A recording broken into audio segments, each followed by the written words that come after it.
ഇന്നത്തെ എപ്പിസോഡിലെ last performance കാഴ്ചവെക്കാൻ വരുന്നത് ജ്യോത്സ്നയുടെ വിന്റർ ടീമിൽ നിന്നുള്ള ഒരു മെമ്പറാണ്. അതിനുവേണ്ടി ലെറ്റ്സ് വെൽക്കം ജ്യോത്സ്ന. പറഞ്ഞാൽ തീരുന്നതല്ല ഐഡിയ സ്റ്റാർ സിംഗറിന്റെ വിശേഷങ്ങൾ. മറക്കാനാകാത്ത ഒരുപാട് നിമിഷങ്ങൾ സമ്മാനിച്ച് ഐഡിയ സ്റ്റാർ സിംഗർ വേദിയിൽ ഇനി വിശേഷങ്ങൾ വരാനിരിക്കുന്നതേയുള്ളൂ. സംഗീതത്തിന്റെ ഹിമഗിരി ശൃംഗങ്ങളിൽ നിന്നൊഴുകിയെത്തുന്ന നാദധാരയുടെ കുളിരു പോലെയാണ് ജ്യോത്സ്നയുടെ ഗാനങ്ങൾ. സ്വരങ്ങളാടും സ്വർഗപ്രവാഹിനി, സ്വപ്നങ്ങൾ നാദമാക്കും നൃത്തമായാവിനി. സംഗീതത്തിന്റെ നൂപുര ധ്വനികൾ തീർക്കുന്നതായിരുന്നു ജ്യോത്സ്നയുടെ ഗാനങ്ങൾ. എന്തിനി ചിലങ്കകൾ, എന്തിനി കൈവളകൾ, എൻ പ്രിയനെന്നരികിൽ വരില്ല എങ്കിൽ. മനസ്സിൽ വിടരുന്ന വിസ്മയങ്ങളെ ശക്തമായ ഒരു ഗാനത്തിൽ ഒതുക്കാൻ ഇതാ ജ്യോത്സ്ന.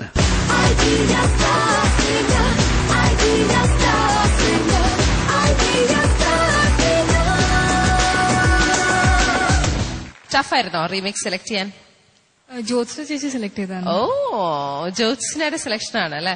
അപ്പൊ ഏത് പാട്ടാണ് സെലക്ട് ചെയ്തത്? മിന്നലെ എന്ന് പറഞ്ഞ ഫിലിമിന്റെ വസീകര. ഫോം.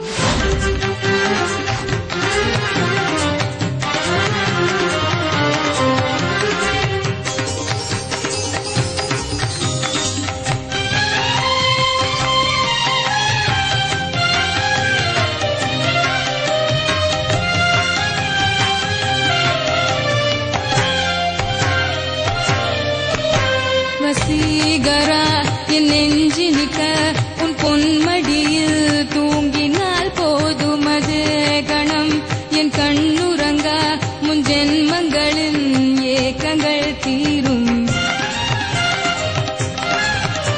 வசீகரா என் நெஞ்சினிக்க உன் பொன்மடியில் தூங்கினால் போதும் அது கணம். என் கண்ணுறங்கா முன் ஜென்மங்களின் ஏக்கங்கள் தீரும். நான் நேசிப்பதும் சுவாசிப்பதும் உந்தயவானே.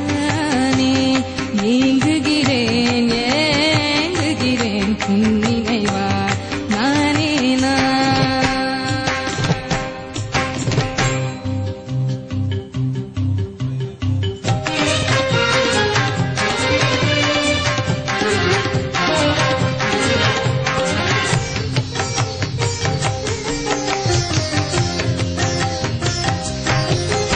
அடைமழை வரும் அது நனைவோமே, குளிர் காய்ச்சலோடு ஸ்நேகம், ஒரு போர்வைக்குள் இரு தூக்கம்.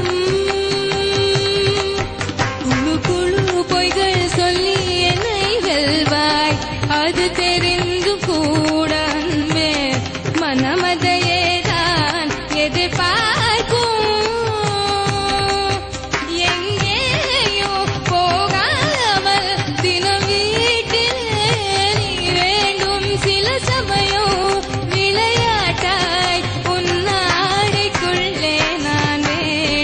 வசீகரா என் நெஞ்சினிக்க உன் பொன்மடியில் தூங்கினால் போதும் அது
Jyotsna's Yes.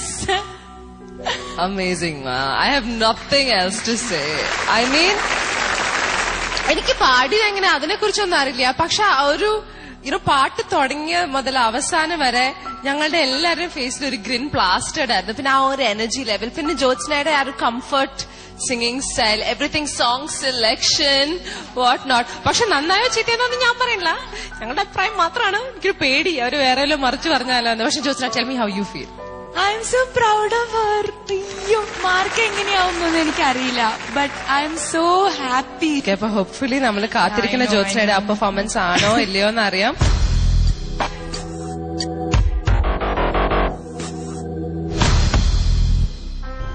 ജ്യോത്സ്ന, എനിക്ക് സന്തോഷം കൊണ്ട് ഇരിക്കാൻ വയ്യ. നന്നായിരുന്നു. ചിലപ്പോ ഞാൻ ഈ പറയുന്നതിന് ജഡ്ജസ് തമ്മിൽ അഭിപ്രായ വ്യത്യാസം ഉണ്ടായേക്കാം. കാരണം എനിക്ക് എന്താണെന്ന് അറിഞ്ഞൂടാ. ഒരു പക്ഷേ ബേസിക് ആയിട്ട് ഞാൻ ഒരു ക്ലാസിക്കൽ വോക്കലിസ്റ്റ് ആയതുകൊണ്ടായിരിക്കും. എനിക്ക് ക്ലാസിക്കലാണ് ഏറ്റവും കൂടുതൽ ഇഷ്ടം. എനിക്ക് ഒറിജിനൽ മറ്റേ പാട്ടുണ്ടല്ലോ വസീകര, അത് ഇഷ്ടംപോലെ ഗാനങ്ങൾ കേട്ടിട്ടുണ്ട്. അതിനെക്കാട്ടിൽ 100 മടങ്ങ് എനിക്കിത് ഇഷ്ടപ്പെട്ടു. ഒരുപക്ഷെ ചിത്രയ്ക്ക് അങ്ങനെ അല്ലായിരിക്കാം, ശരത്തിന് അങ്ങനെ അല്ലായിരിക്കാം. പക്ഷെ എനിക്ക് എന്റെ ഒപ്പീനിയൻ പറയാണ്. നൈറ്റിംഗേൽ ഓഫ് കേരള എന്ന് പറഞ്ഞിട്ട് ഇവിടെ ഞാൻ പേരൊന്നും പറയുന്നില്ല, ഒരു ടീച്ചർ ഉണ്ടായിരുന്നു. അപ്പൊ അവര് ക്ലാസിക്കൽ കച്ചേരി പാടും. അപ്പൊ അവര് ഈ കച്ചേരി എല്ലാം കഴിഞ്ഞു കഴിഞ്ഞാൽ സാധാരണഗതിയിൽ എന്റെ ചേട്ടനായാലും നെയ്യാറ്റിൻകര വാസു സാറായാലും ഒരു ലളിത ഗാനമോ ഒരു സിനിമാ പാട്ടോ ഒക്കെ പാടും. പക്ഷെ ഇവര് കച്ചേരി കഴിഞ്ഞു കഴിഞ്ഞിട്ട് ഗോരിത്തര ഗാവുംബെട പ്യാര എന്നുള്ള പാട്ട്, അതിന്റെ പെർക്കഷൻ എന്ന് പറയുമ്പോ ഇപ്പം മൃദംഗം മൈക്കിളൊന്ന് വായിച്ചേ. ഗോരിത്തര ഗാവുംബെട പ്യാര, ഇതാണ് അതിന്റെ സ്റ്റൈല്. പക്ഷെ അവര് പാടിയെന്ന് പറഞ്ഞ വേറെ സ്റ്റൈല്. വായിച്ചോ. ഗോരിത്തര ഗാവുംബെട പ്യാര മേ തോ ഗയ മാരാ ആങ്കേ ഹരേ ആങ്കേ ഹരേ.